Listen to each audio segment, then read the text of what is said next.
Salam pemirsa setia Mata Ketiga. Hari ini kita akan bincang-bincang tentang peninggalan masa megalitikum yang ada di tanah air. Zaman prasejarah adalah suatu periode kebudayaan manusia yang masih terbatas dan sederhana. Pada masa pendukungnya belum mengenal tulisan dengan pola hidup sederhana, berpindah-pindah, berburu dan meramu. Perkembangan selanjutnya manusia mulai hidup menetap, bercocok tanam sampai tingkat mengenal penggunaan logam. Zaman Paleolitikum, Mesolitikum, Neolitikum, Megalitikum dan Perundagian atau zaman logam merupakan periodisasi zaman prasejarah yang dikenal di Indonesia. Peninggalan zaman prasejarah di Sulawesi Tengah dari masa Paleolitikum dan masa Mesolitikum hingga saat ini belum ditemukan. Tetapi peninggalan tertua berasal dari masa Neolitikum berupa penemuan kapak batu di Kabupaten Donggala dan Kabupaten Poso pada tahun 1976. Sedangkan peninggalan masa Megalitikum dan masa Perundagian berupa temuan-temuan menhir, arca menhir, kalamba, tempayan kubur dan benda-benda yang terbuat dari logam seperti kapak perunggu yang tinggalannya terbesar di wilayah Sulawesi Tengah. Pertanyaan kapan, siapa, dan untuk apa menciptakan seni megalitik misterius di Sulawesi Tengah ini merupakan salah satu misteri arkeologi terbesar di dunia. Ada dua teori yang dapat disimpulkan di sini. Satu masuk akal dan teori lainnya sangat spekulatif. Bukti multidisiplin menunjukkan bahwa pemukiman manusia di Asia Tenggara dapat ditelusuri kembali setidaknya pada 55.000 hingga 65.000 tahun silam. Sampai sekitar 15.000 tahun yang lalu, permukaan laut masih 125 meter di bawah permukaan saat ini. Sekarang wilayah 60 meter di bawah Laut Jawa merupakan bagian dari anak benua semenanjung Asia Tenggara yang disebut Sundaland atau Tanah Sunda, meliputi pulau-pulau seperti Semenanjung Malaya, Sumatera, Jawa, dan Kalimantan. Selama sebagian besar periode glasial terakhir antara 110 juta hingga 15.000 tahun yang lalu, daratan Sundaland ini tersingkap. Permukaan laut yang lebih rendah memungkinkan migrasi darat dan perjalanan laut di dalam area daratan. Sekitar 50.000 hingga 30.000 tahun yang lalu, manusia tiba di Sulawesi untuk pertama kalinya. Pada akhir LGM, Les Glacial Maximum, glasial maksimum terakhir, atau periode glasial terakhir 19.000 tahun yang lalu, pemanasan global menyebabkan naiknya permukaan air laut dan sebagian besar daratan terendam. Mungkin terjadi 3 peristiwa kenaikan permukaan laut yang dipercepat yang terjadi sekitar 14.500, 11.500, dan 7.500 tahun silam. Selama atau setelah periode ini, Pulau Sulawesi pun terbentuk dan budaya apapun di sana terputus dari Asia Tenggara lainnya. Perlu dicatat bahwa munculnya kepulauan mandat Pasifik Selatan berikutnya ke pulau-pulau di Asia Tenggara, Indonesia bagian timur, terjadi kira-kira 4.500 hingga 6.300 tahun yang lalu. Pada saat itu tingkat permukaan air laut sama dengan level sekarang dan terdapat lautan yang luas, teknik navigasi yang bisa berlayar ke pulau-pulau di luar cakrawala. Asal-usul peninggalan zaman megalitikum misterius di Pulau Sulawesi ini dapat ditelusuri kembali sejak dahulu kala. Sekitar 400 artefak megalitik ini tampaknya tersebar secara acak di lembah Napu, Besoa, dan Badak Taman Nasional Lore Lindu. Artefak-artefak ini terdiri dari beberapa bentuk, termasuk patung, silinder atau tabung besar yang sebagian besar padat, dan batu datar dengan bekas berbentuk cangkir. Semua bentuk patung dari 2 kaki hingga 15 kaki atau lebih tinggi adalah penggambaran sederhana terhadap personifikasi dan antropomorfik gambar-gambar atau benda-benda yang bentuknya menyerupai manusia. Tak satu pun dari patung-patung ini memiliki kaki. Kebanyakan patung tidak memiliki kepala yang besar dan aneh. Beberapa patung bahkan memiliki alat kelamin yang besar atau dekorasi geometri abstrak. Gaya pahatan karakter tokohnya benar-benar unik di dunia, dan tempat yang paling mirip adalah patung misterius di Taman Nasional San Agustin, Kolombia. Tidak ada studi tentang mitologi, antropologi, arkeologi, etnologi atau sejarah yang memberikan wawasan apapun tentang usia, asal-usul atau tujuan dari pahatan patung-patung ini.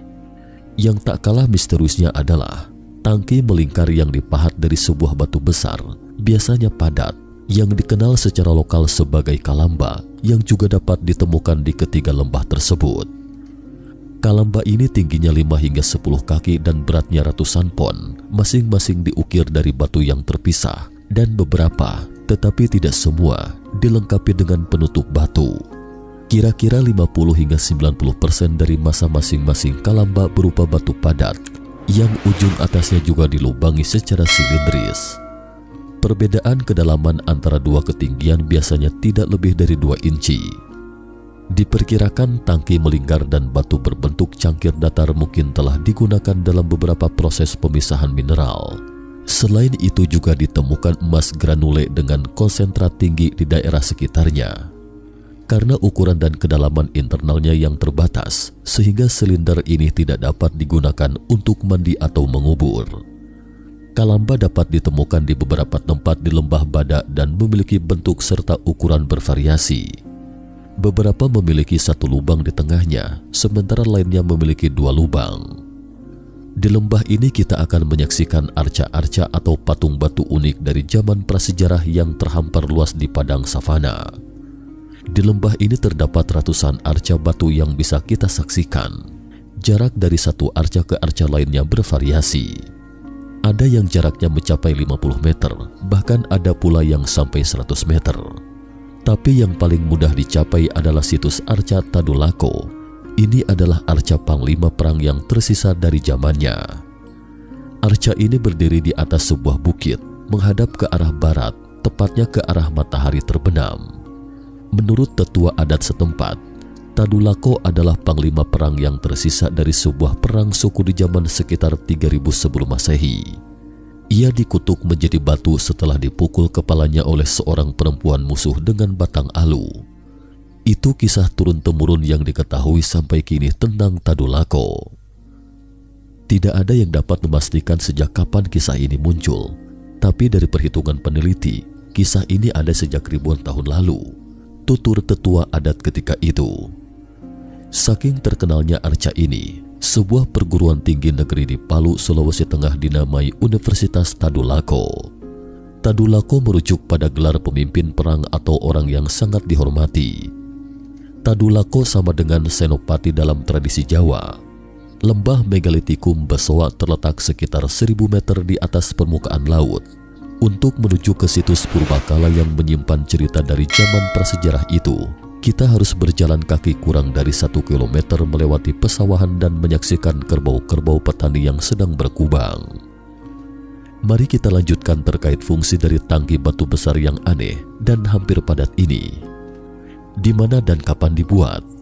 Bagaimana caranya mereka mengangkut dari tambang yang tidak diketahui itu ke pegunungan dan lembah yang lebat di Sulawesi Tengah? Lalu siapa yang membuatnya dan untuk apa?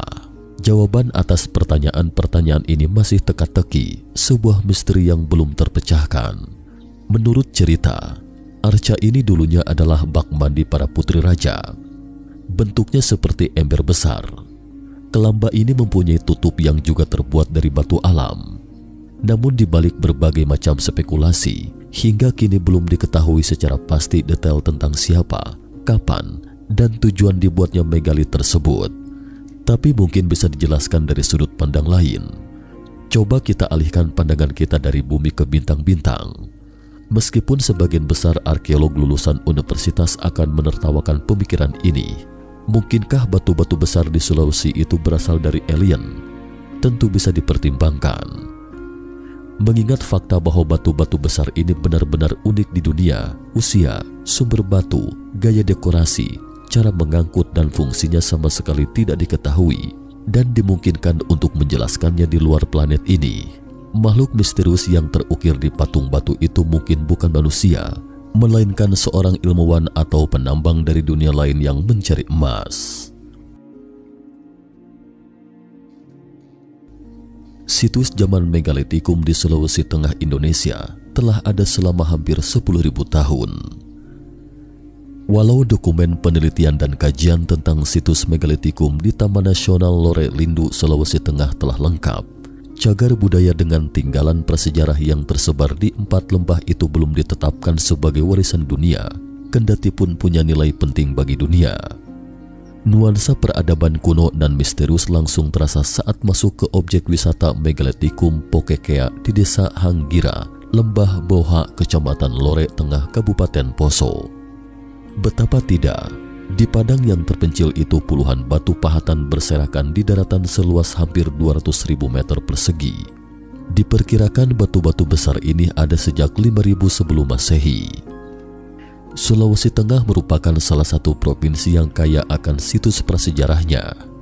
Iklim di Provinsi Sulawesi Tengah termasuk tropis dengan suhu tinggi dan hujan sepanjang tahun, dengan banyak hutan tropis gunung.